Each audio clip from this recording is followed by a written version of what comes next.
Pardon?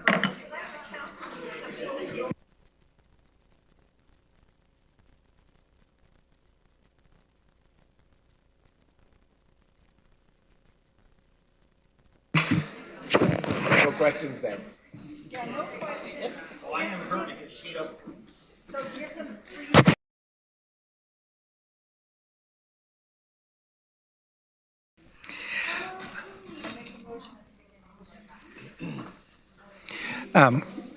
Good afternoon, everyone, and welcome to our Community and Health Services Committee meeting.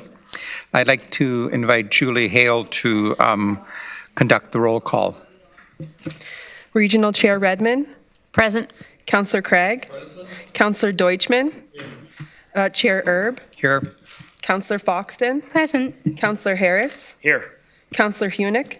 Present. Councillor James. Councillor Liggett.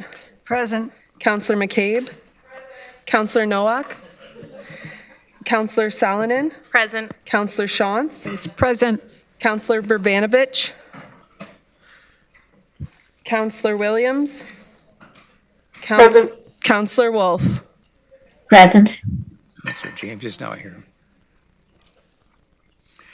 I'd like to acknowledge that the land on which we gather today is the traditional territory of the Haudenosaunee and Nabashabi and Neutral people. We acknowledge the enduring presence of the Indigenous people with whom we share this land today, their achievements and their contributions to our community. Are there any declarations of conflict of interest under the Municipal Conflict of Interest Act? None. We have no presentations. No delegations registered. On the consent agenda, if you wish to remove an item from the consent agenda, please indicate so now. We'll not take any questions on consent items unless items are requested to be removed to the regular agenda. The items listed on the consent agenda will be dealt with in one motion. Are there any items that anyone wants to remove from the consent agenda? Do we have a mover and a second? Or sorry, Councillor Deutschmann. Yeah, 6.22. I just had a general question. 6.22. The consumption and pardon? Pull that out. Pull that out, or do you want to ask? You want to deal with it separately, or you just want to ask some questions now? Yeah, deal with it separately. Deal with it separately. Okay. Okay. Okay. We have that one separately. Anything else? Is there a mover and a seconder then to approve the consent reports and eliminating 6.2.2 for now? Moved by Councillor Redmond, seconded by Councillor Nowak. All those in favor, please use the yes or no button to vote.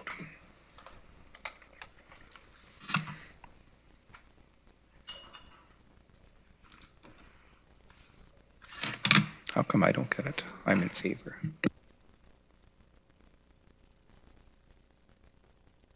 Okay, that's carried. Thank you. On to the regular agenda. Right? Oh, we'll deal with it right now. Okay. All right. So then we'll deal with that one right now, Councillor Deutschmann. Thank you, Chair Erb. So I just had a question, general question about, and I'm not sure I'm probably going to phrase this correctly, but inhalation? Do I have that correct? And the ability to provide that service at a CTS or in some other way, because I recall seeing a chart recently that noted that more people are dying who are inhaling versus injecting. And I believe CTS focuses on injecting, but what are we doing to improve services or provide services for inhaling? And if I've got that stated incorrectly, I apologize to the esteemed people here in the audience. You want to respond to that, Dr. Wong? Yes, through you, the chair. Thank you for the question, Councillor Deutschmann. It's inhalation services, you are correct. So the injection services are permitted by the Ministry of Health, which funds 100% the consumption and treatment services sites across Ontario, including ours. So inhalation is an additional need that we and the Waterloo Region Integrated Drugs Strategy partners have brought up with the ministry, as have other public health units. And this is an area that's currently being looked at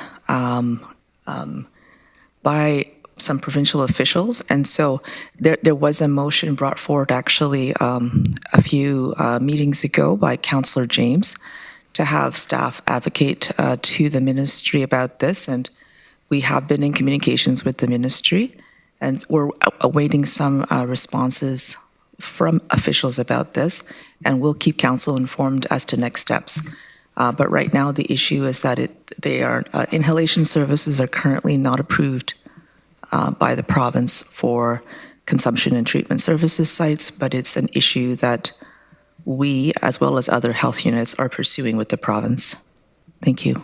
Well, thank you. So maybe what I'll do is I'll follow up with Councillor James and see about a motion coming forward, perhaps, that we could move to the province to see about making changes to permit inhalation services to be allowed. Thank you.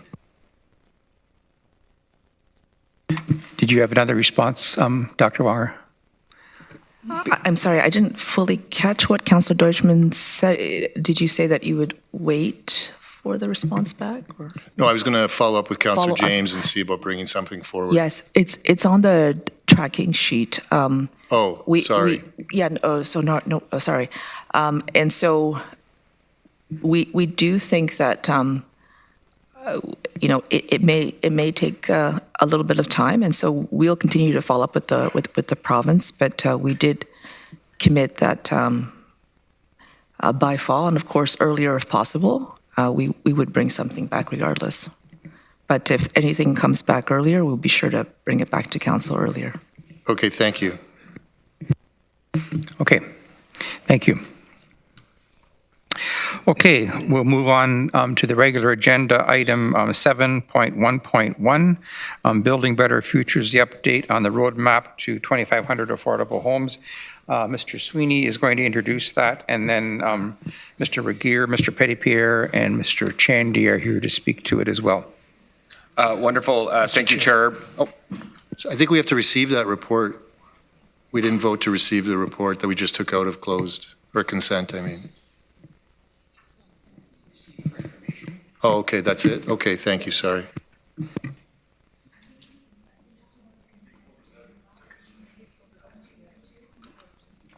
We good?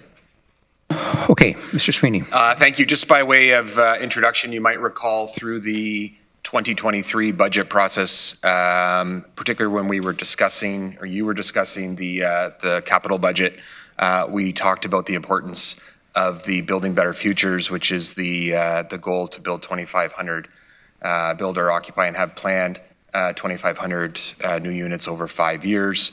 At that time, we were directed by council to come back mid-year with a bit of an overview of that program, which is at about its halfway point as well. And so that is the genesis of the report that you have in your package and before you today. And I'd like to call my colleague Ryan Petitpierre to the podium to just provide a bit more context and answer any questions that you have.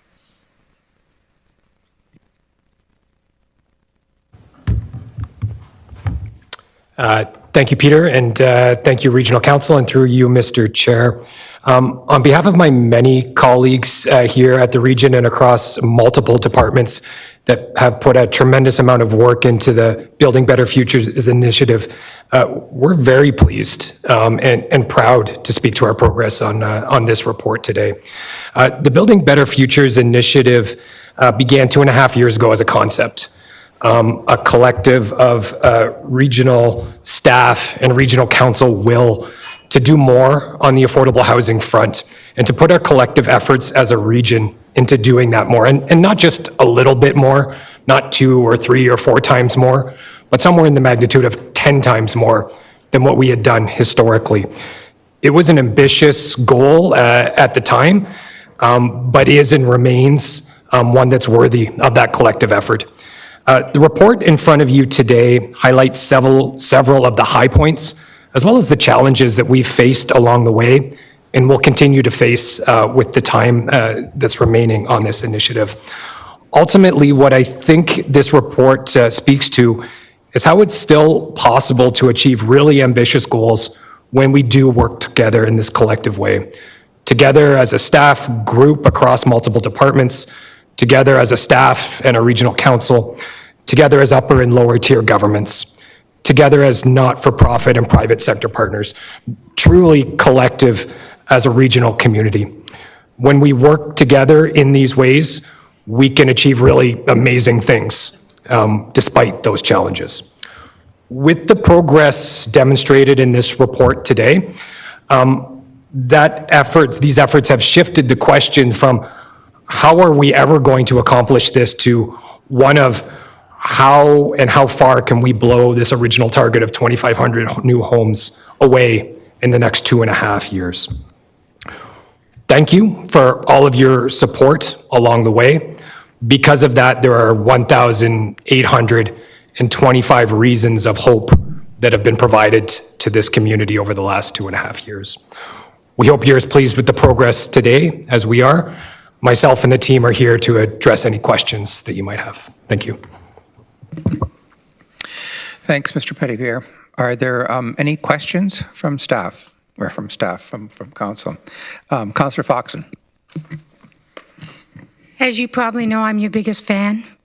And I know it's a thankless job a lot of times, but you have to remember what the good you did to all the people you did serve. And other people will never recognize that. Some people talk more than they do. You guys do more than you talk. Thank you so much for all you do.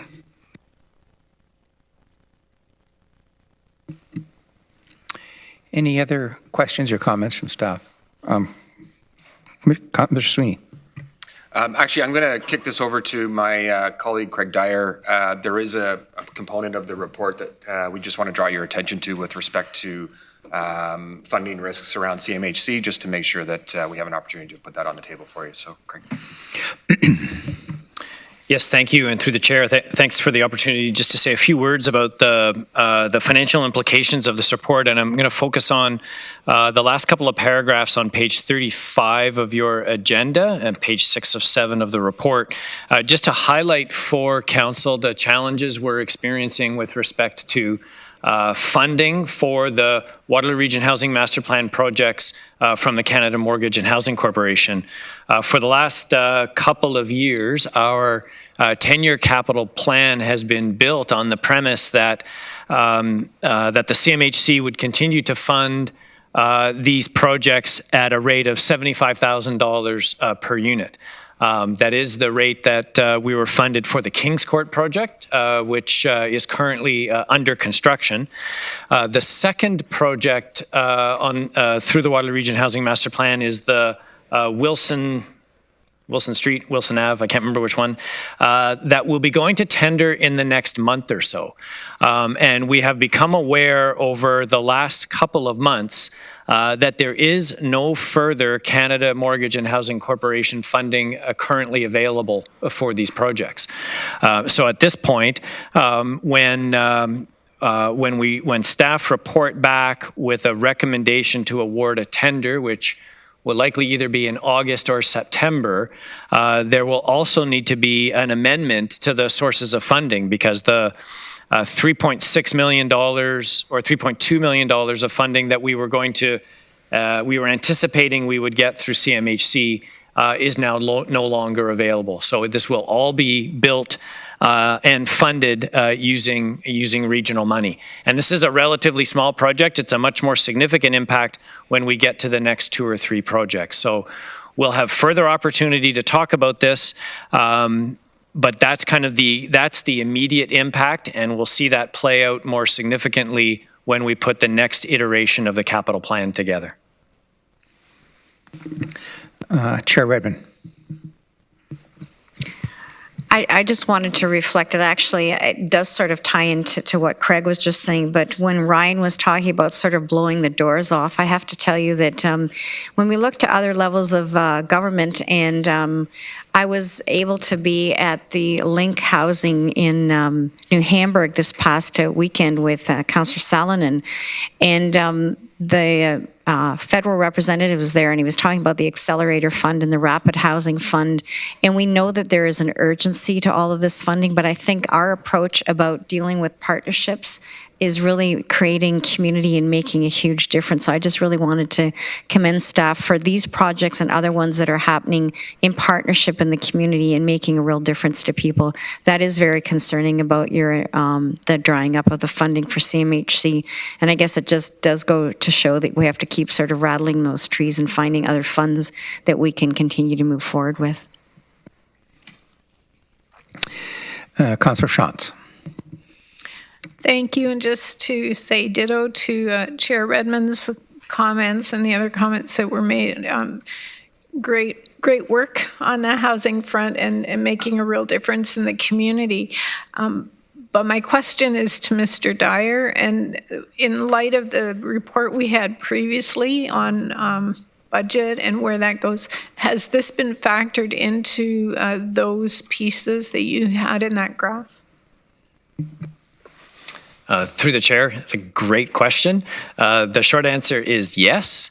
It doesn't, just thinking about the timing here, it won't have an impact on the 2024 budget. If I understand that the timing, we'll do the tender award late summer, early fall. It'll be into 2025 before construction is complete. So the impact that we'll see is predominantly on the 2025 budget.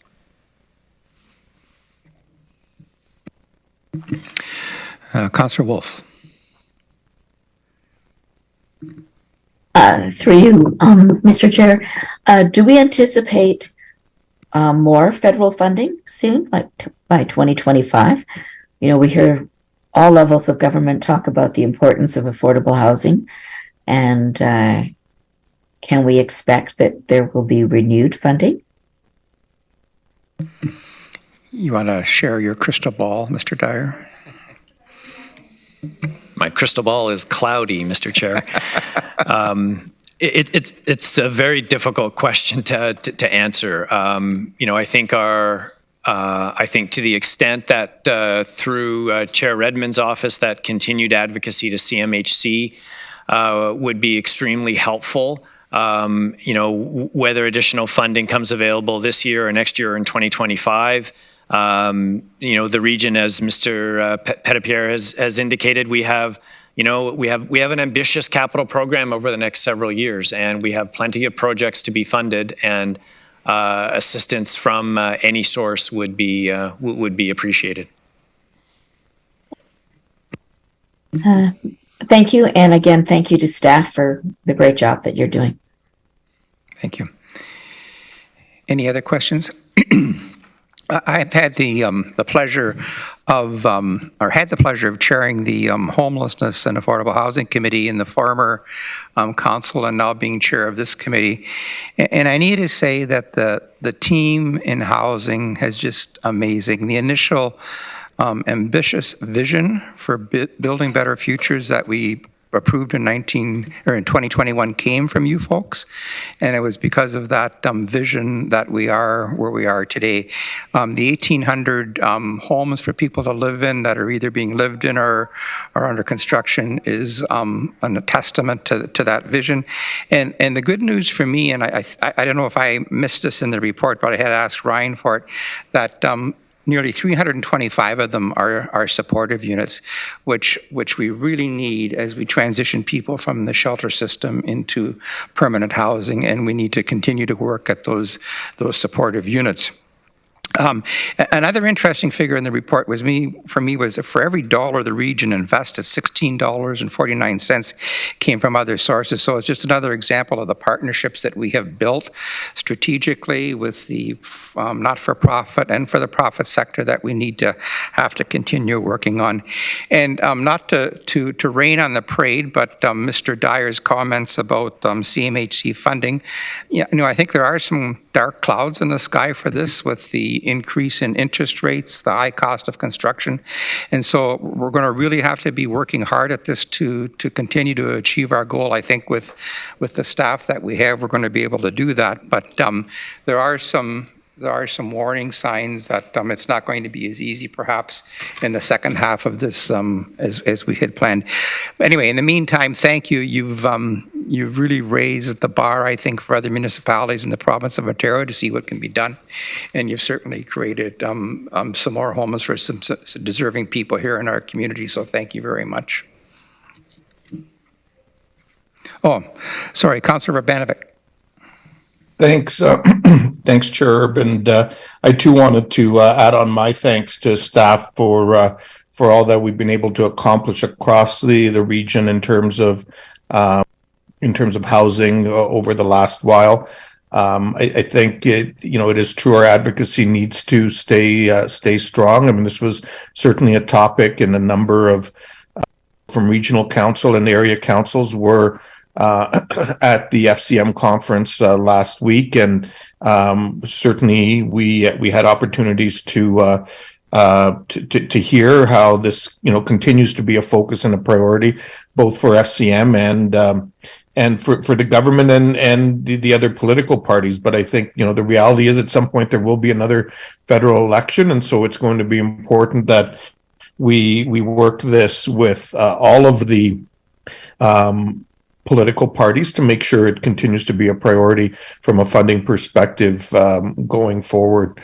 Certainly, I had an opportunity to meet with Minister Hussein, and one of the messages that I delivered is RHI delivers, and Chair Redmond and I were at with him after the last announcement and at the YW project, and he got to hear firsthand from a resident about how transformational that project was in that individual's life as she came back from a bike ride and really had started transforming her life around, which was probably the most powerful and rewarding message any of us could ever get about those kinds of programs.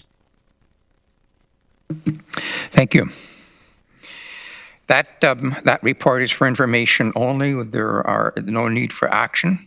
We're on to item 7.1.2, a fee for services. Mr. Sweeney is going to introduce that, and then I think Ryan, Kellyanne, and Chris are prepared to speak to that. Thank you, Chair. So again, just as context, you may recall, again, through the 2023 budget process, Council received a few delegations with specific requests related to what we call the housing stability system. Staff came back with a list of all of the in-year requests that we had received, and you had a robust discussion about those in general and specifically as well. On February the 7th, at committee, staff were directed to develop a process to review similar types of requests for fee for service adjustments. Oh my goodness, no problem. Thank you. Yep. Barry, you're not on mute. Okay. Sorry, I lost my train of thought. Barry's on mute now. Okay, good. And so what we were directed to develop a process by which we could go out and have conversations with community partners who were either already currently working in this space or interested in working in this space and bring back for the 2024 budget, so that we ensured that we had a process to receive, review these through an equity lens and to be able to look at them, and it's not dependent on organizations having to feel the need to delegate or not to come forward. So what you have in a report, I want to thank the staff for developing this process, so we not only have a overview of why and how we're going to do this work, and an appendix to show you how we will implement this in 2023 for the 2024 budget. So this is what we were asked to do, and so we committed to coming back in this time frame, and so here we are today. I'm happy to answer any questions on the process or the appendix itself. Are there any questions?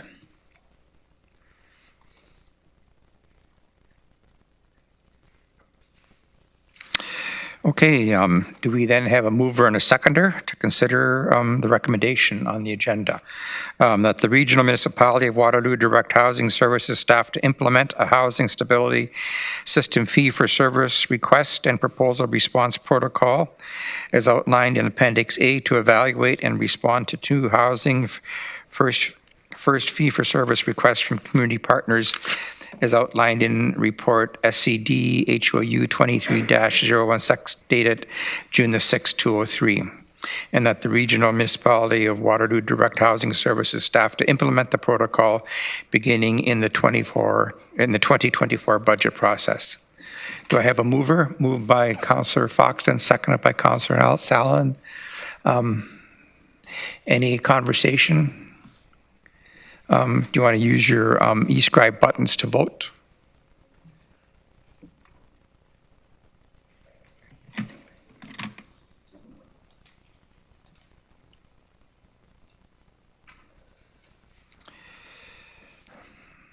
And that's carried. Thank you.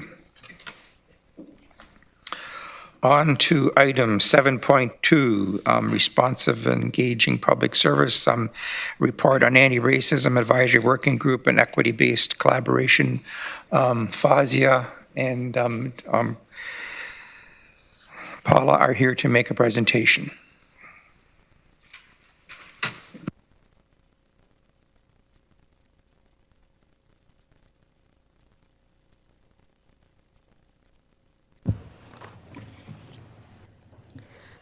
Good afternoon, members of Regional Council. My name is Fazia Beg, and I'm the Director of Equity, Diversity, and Inclusion at the Region of Waterloo. And I'm joined today with Paula Whitlow, who's the Director of Truth and Reconciliation. We're here today on Council's request on April 4th to bring back the Anti-Racism Advisory Working Group recommendations. So we brought that to you in a report, as well as information for you to consider on the region's evolving reconciliation, equity, diversity, and inclusion ecosystem, and our plans moving forward to be responsive and centering community in the path ahead. It's going to make this come down a little bit. Okay. There's some background information for you. The Anti-Racism Advisory Working Group was a council-directed working group that was put in place after calls to action from groups like Black Lives Matter, Land Back Initiatives, anti-racism town halls, and engagement with community advocating for the elimination of racism and discrimination towards First Nation, Métis, Inuit, African, Caribbean, Black, identifying and racialized community members. Their mandate was to advise Regional Council on how to address systemic racism that's present in regional policies, procedures, and practices. The group consisted of representative community members, and it was in term from December 2020 to the end of the previous council in September 2022. ARAG made recommendations to council in 2021, and again made final recommendations at the completion of their mandate in 2022, which includes the full recommendations are in your report appendix, but the two of them are a continuation of the Anti-Racism Advisory Working Group with evolved mandate and resourcing, and the second one was entitled Achieving a Municipality Steeped in Reconciliation and Anti-Racist Practices. I'm going to turn it over to Paula. Good afternoon, everyone. Some more great work that happened in the region just before I arrived, so I'm very proud to be here working amongst you all. But some of the projects that had previously happened were, of course, the vaccine rollout in 2020. The council approved $10 million for the equity investment funding in 2021. The development and launch of the Community Safety and Wellbeing Plan, 2021. The creation of the Reconciliation, Equity, Diversity, and Inclusion Team, or READY, which I'm a proud member of, 2022. the creation of the engagement on the Alternative Mental Health Crisis Response Model 2022, the creation and launch of the council-approved Upstream Fund 2022, the first regional staff census in 2022, and then what I was happy to be involved in is the initiation and completion of the Indigenous Space Needs Assessment, which began in the fall and was presented in 2023. All these projects were all over 2 years and had been led by community members and leaders working alongside with staff, and they have been supported by community-led, system-supported approaches and enabled change. So that's really what we're looking forward to working more towards in the future. Thanks, Paula. So as a result of some of the work that Paula mentioned, as well as our region's overall journey towards reconciliation, equity, diversity, and inclusion, what we've noticed is that there's a growing ecosystem, a naturally growing ecosystem that consists of teams, actions, strategies, working groups, priorities, all working towards advancing truth and reconciliation, equity, diversity, and inclusion, social determinants of health, centered on community priorities for each of those things. And what we've learned through this evolving ecosystem is that we need to continue to work on removing silos, building better connections, better coordinating efforts, and focusing on long-term sustainability, accountability, and community-based coordinated action. We also know that that won't happen just on its own, which is why staff are working on creating a Region of Waterloo Reconciliation, Equity, Diversity, and Inclusion Action Partnership with connections to the currently existing ecosystem that's already evolving and growing, all of those working groups that comprise of that ecosystem, as well as community representation. The partnership will bring staff and community together, aligning initiatives focused on transformational system change and creating a process for transparency and accountability in decision-making. It'll allow us to respond to the most important elements of change and ensure that we're asking the right questions, considering the right information, and making better decisions for the region and for the communities we serve. Paula is actually going to share a few examples of how helpful this can be. Yes, some very recent examples. So you may be aware that I've been on this Thanksgiving address kind of circuit, which I'm very happy to share with everyone. Not part of it because it is Haudenosaunee, but the Anishinaabe system that's already been in place here is doing smudging. And right now, there's a protocol that was developed in 2020, which I think really needs updating. There's been a few, as recent as last week, ceremonies where it was outside the protocol, so we didn't smudge. So again, it's a missed opportunity, which I think, again, moving forward, we can move forward together and revise and recommend, lost that word, to you, so we can all move forward together in this journey. Thanks, Paula. So those are some examples of the way in which staff are needing to work together to reduce those silos, ensure that there's a more coordinated response to these critical things like Paula was saying, a smudging policy, and how we would then better align this work with other working groups and action groups that are doing work, for example, the Reconciliation Action Partnership. So this is the vision for this Ready Action Partnership, is that it would be a place that would continuously connect, evolve, and grow things that are already happening, and then put that lens of coordination into those pieces as well. So really, in closing, we just wanted to acknowledge that the Anti-Racism Working Group made significant contribution towards addressing systemic racism and paved the way for a community-led, system-supported approach to advancing systems change and systemic change. We've also been hearing through doing this work that there needs to be systems that are responsive and accountable to community. And that needs to continue. And then we need to continue to embed community voice into the planning and decision-making, allowing for processes that are accountable to the needs and voices of community. So today, we've brought forward the ARAG's recommendations, as well as the plan that we have as staff for the Region of Waterloo Ready Action Partnership as our way to incorporate the growing ecosystem of ready work effectively and increase representation, accountability, and action. All things that community and partners have consistently voiced as some of the most important ingredients for change. So with that, I'm happy to answer any questions that you may have. And Paula. Thank you for that presentation. Councillor James. Hi, I want to introduce a motion. I will need council's approval to waive the notice of motion. Okay, and then you can share the motion. Clerks will share that. So moved by Councillor Hunick, seconded by Councillor Redmond, Chair Redmond.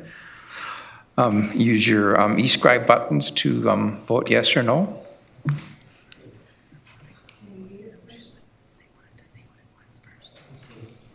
Oh, okay. You have to waive the notice first. We'll get the motion on the floor first, I guess, to see, okay. I don't disagree where this is going, but should we not know what the motion is first? That's what we're doing now. It's on the screen? Yeah, Okay. I have too many screens. Thank you. I'm happy to read it too. Right. Yeah, okay, go ahead and read it. Okay. It's this one here, okay. Whereas Regional Council is committed to addressing anti-racism and advancing truth and reconciliation, equity, diversity, and inclusion. And whereas the Anti-Racism Advisory Working Group was created in 2020 to advise Regional Council on how to address systemic racism present in regional policies, procedures, and practices. And whereas the region, as a result of the Anti-Racism Advisory Working Group, has hired a Director of Equity, Diversity, and Inclusion and a Director of Truth and Reconciliation, and continued work is required to engage residents, community partners, and municipalities in anti-racism work. And whereas this work needs to be decentralized and embedded within the way the region operates, therefore be it resolved that the Chief Administrative Officer of the Region of Waterloo consider ways to further embed reconciliation, equity, diversity, and inclusion in regional operations and community engagement, including options for the continuation and expansion of a fixed team of community connectors specific to anti-racism, equity, and reconciliation initiatives in the Region of Waterloo, to collaboratively work with staff and a newly formed Reconciliation, Equity, Diversity, Inclusion Action Partnership to further create a process for transparency and accountability in decision-making. The roles of the Director of Equity, Diversity, and Inclusion and the Director of Truth and Reconciliation be included as part of the region's corporate leadership team. That a copy of this resolution and the committee report be circulated to area municipalities so it can inform their work on truth and reconciliation, equity, diversity, and inclusion. Point of order, Mr. Chair. Yes. Just as, I'm not against this, but I'm just wondering why it's being pushed through today rather than a notice of motion for next meeting. Like, what's the urgency of this? There is no urgency. Reading the reports, the report recognizing that there is a call to understand and to continue this work. And I think we've waited a long time with regards to the Anti-Racism Advisory Working Group. What is the next steps? And to be fair to staff who are doing this work, they need direction from us as councillors with how to move forward with this as well. I think that this process has evolved. When this started 3 years ago, actually, a day yesterday, residents were marching outside of City Hall and around downtown Kitchener. The region was at almost ground zero. And to see the progress that has happened since, although there's still a lot to do, this work evolves. And I'm putting this motion forward to continue to progress this work. We can come back to it, Council, but I'm putting it forward because, at some point we need to push the action, and that's why I'm presenting this today. Okay. Do I have any speakers? Chair Redmond. Thank you, Chair Erb. If I could just further to Councillor James' comments, it does provide clarity for the community And I would tell you that both Fazia and Paula and their team have done outstanding work, but they didn't come forward with a recommendation. It was sort of a catch-up on all the stuff that has transpired since we confirmed and implemented the first round of recommendations from the Anti-Racism Advisory Working Group, and then accepted their final report right at the cusp of when the old council was leaving and the new council was coming in. So I think it is appropriate to deal with it at this time. It will obviously be confirmed in 2 weeks at council.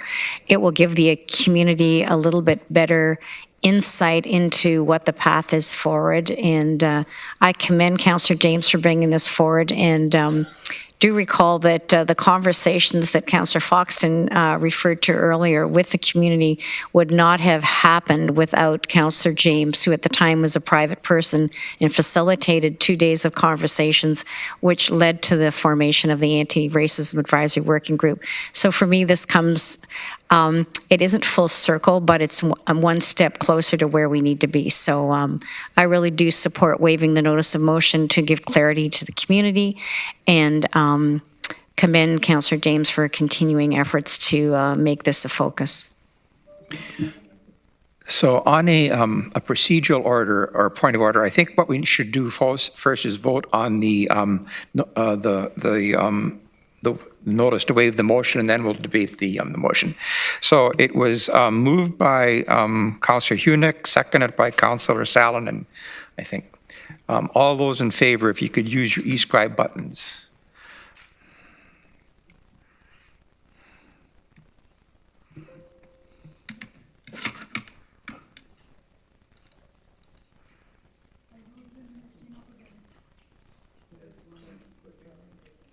So that is carried. Okay, the next speaker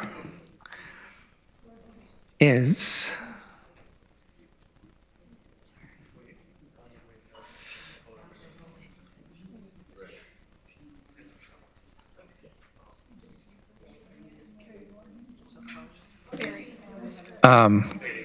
Councillor Urbanovic is the next speaker.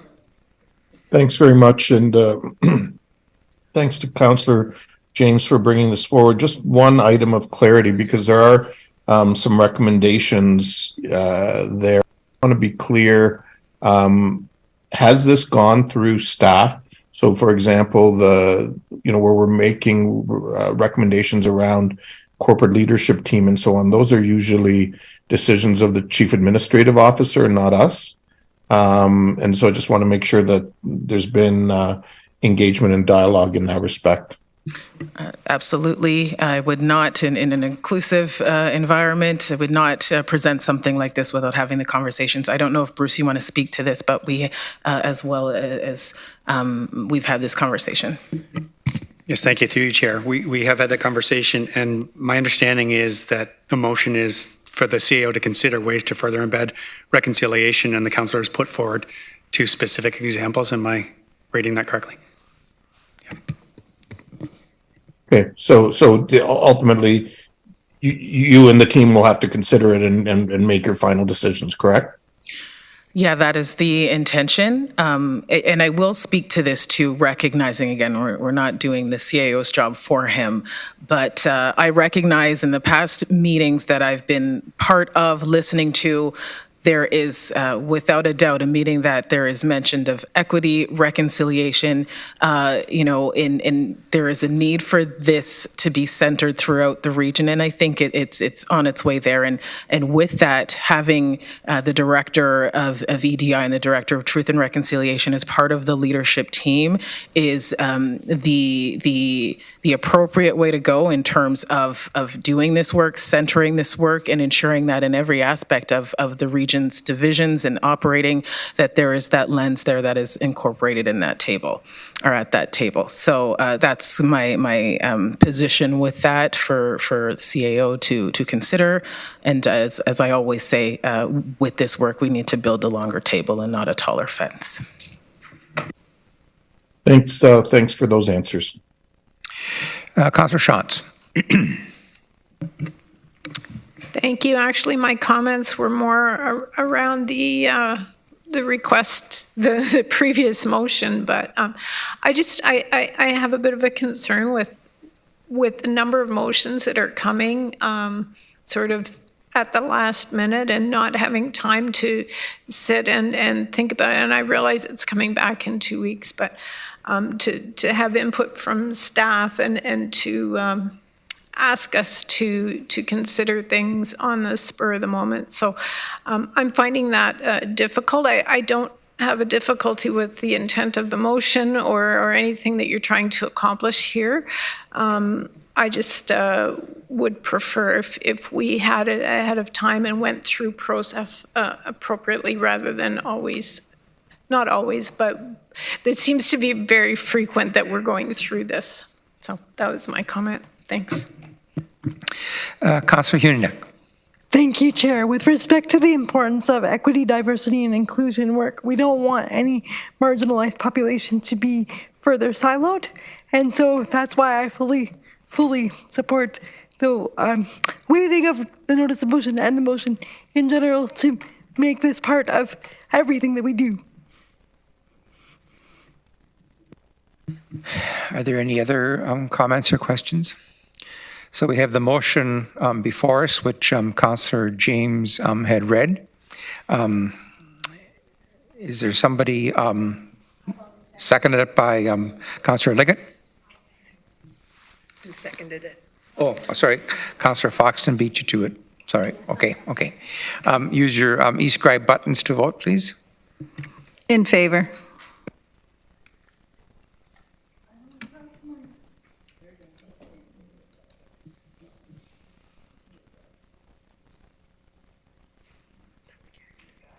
And that's carried. Thank you. Under item 8.1, Council Committee tracking for information.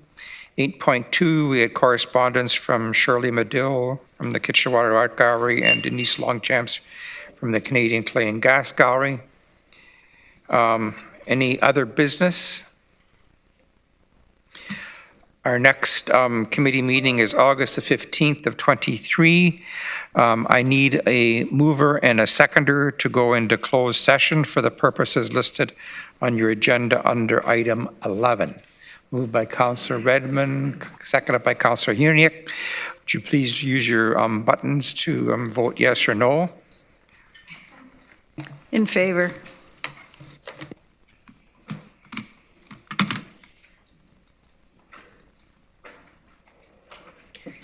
That is carried. I need a motion to adjourn. That will go into a closed meeting, moved by Councillor Liggett, seconded by Councillor Foxton. Please use your e-scribe buttons to vote. In favor.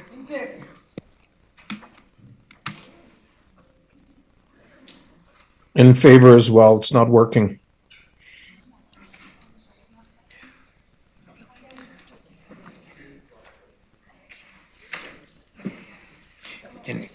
And do I need to get a motion to adjourn now, or that was? Okay, down the stairs.